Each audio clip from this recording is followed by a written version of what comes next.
Bonjour à tous, donc un petit tutoriel pour vous expliquer comment éditer votre page sur le site du MED. Donc je vous conseille d'ouvrir un nouvel onglet sur votre navigateur. Dans ce nouvel onglet, on va taper l'adresse du site /wp-admin. Donc WP pour WordPress, qui est le CMS utilisé, la plateforme utilisée pour gérer votre contenu. Donc on va utiliser le site, le login de Franck. Hop, se connecter. Hop. Donc désormais, quand on est sur cette page, on peut se retrouver. Donc on va aller sur la page qui nous intéresse, celle-là, celle qu'on peut éditer. Hop, un peu sur la vidéo. Donc si vous avez entré votre login qui est associé à votre page, normalement vous avez tout en haut, dans la barre noire, un petit menu qui a dû s'ajouter qui s'appelle modifier la page. Si vous allez sur une autre page, par exemple si je vais ici, bon, là vous voyez que il n'y a pas la petite option modifier. D'accord? Donc là on va retourner sur la page de Franck. Et si on clique sur modifier la page, on atterrit donc sur l'éditeur visuel de WordPress. Donc on va aller sur la partie, donc on a ce qu'on appelle la partie front-end, qui est cette partie-là, la partie visible pour l'utilisateur, on va se mettre dessus, sur la bonne page, et la partie back-end, qui est donc la partie administration, que personne ne voit, sauf vous. Ok. Donc, en bref, je ne vais pas tout détailler, mais en gros, comment la page est constituée? Elle est constituée de blocs. Vous voyez, c'est un éditeur visuel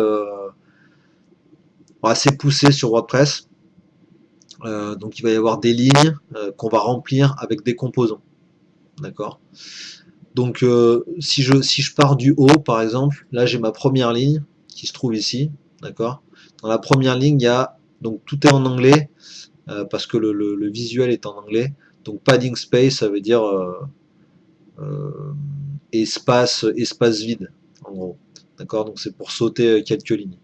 D'accord. Donc là j'ai dû mettre un petit espace ici, histoire que ExternCom ne soit pas collé au menu du haut. Ensuite on voit qu'on a deux colonnes ici.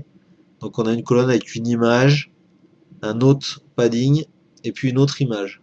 Donc ça correspond en gros à l'image qui est ici et l'image qui est là. Le petit padding, il est juste au-dessus ici pour que ça soit parfaitement aligné. D'accord. Et ensuite on continue. Donc si vous voulez modifier quelque chose qui existe déjà, c'est assez facile, hein. Vous placez votre souris dessus et vous cliquez sur le petit stylo. D'accord. Donc là si je veux modifier l'image, je clique dessus.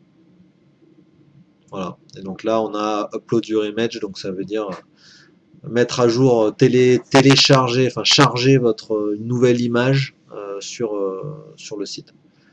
Donc, je vais cliquer sur upload. Je vais être dans la bibliothèque de médias et puis là je vais choisir une photo qui a déjà été uploadée. Voilà. Voilà, vous pouvez uploader une nouvelle photo en cliquant ici. Voilà, une fois qu'on a fait ça, on clique sur sauvegarder les modifications. Donc ça va sauvegarder ce bloc, mais ça ne va pas sauvegarder la page. D'accord. Pour que la page soit sauvegardée, il faut cliquer ici à droite sur mettre à jour. D'accord, très important. Ensuite, vous allez avoir des textes entre guillemets classiques. Donc ici, on va cliquer, on va pouvoir modifier ça un peu comme on veut.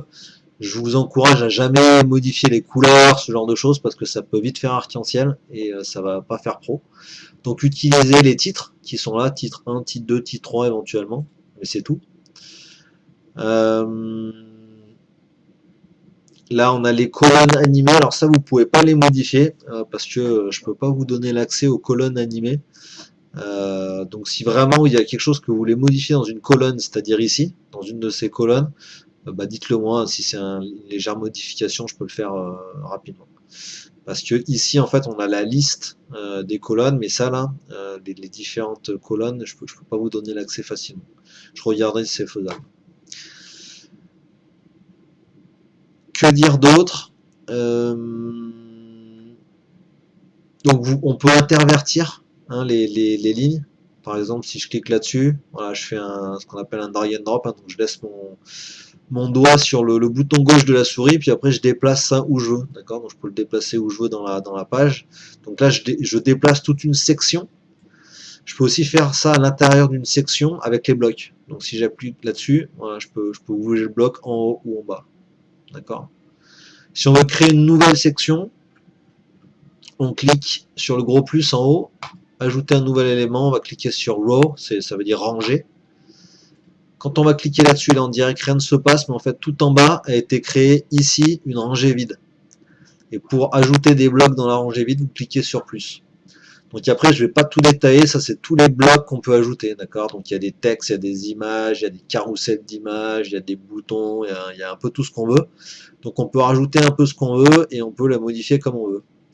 Dans cette rangée-là, on peut faire des colonnes. Donc vous voyez, si je passe ma souris ici, je peux faire 3 colonnes, je peux faire 2 colonnes, 3 colonnes avec la première qui fait un quart, celle-là qui fait la moitié de la largeur et la dernière qui fait le quart de la largeur. Et dedans, je peux rajouter des blocs différents. C'est comme ça que je vais organiser ma page, on va dire, facilement sans faire de code. Parce que tout ça, évidemment, c'est traduit derrière en code HTML, CSS, JavaScript, voilà, qui sont des langages de programmation web.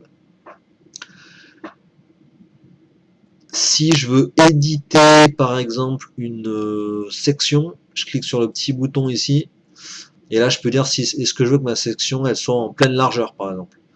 Si je prends cet exemple-là, là, c'est de la pleine largeur. Vous voyez qu'il n'y a pas de marge à gauche et à droite. Par contre, si je prends ça, cette section-là, vous voyez qu'à gauche et à droite, il y a des marges. Donc, je ne suis pas en pleine largeur. Est-ce que à l'intérieur de cette section, je veux que le contenu soit en pleine largeur également? C'est-à-dire que je peux très bien mettre une couleur sur la pleine largeur et ensuite n'avoir que du contenu avec des marges à gauche et à droite. Dans ces cas-là, je sélectionne Full Width Row et je désactive ça. Voilà. Après, vous pouvez jouer avec tout ça, il n'y a aucun problème, il n'y a pas de risque particulier. Moi, en tant qu'admin, j'ai un accès en fait à l'historique de vos révisions, ce qui fait que je peux vous recharger une vieille révision de votre page si vous avez fait une bêtise. Il n'y a aucun problème. Avant de publier votre page, c'est-à-dire qu'avant de mettre à jour, dès que vous cliquez à jour, ça veut dire que la page elle est en ligne. Si quelqu'un tombe sur votre page, ils verront les modifications. Avant de faire ça, vous pouvez cliquer sur prévisualiser les modifications.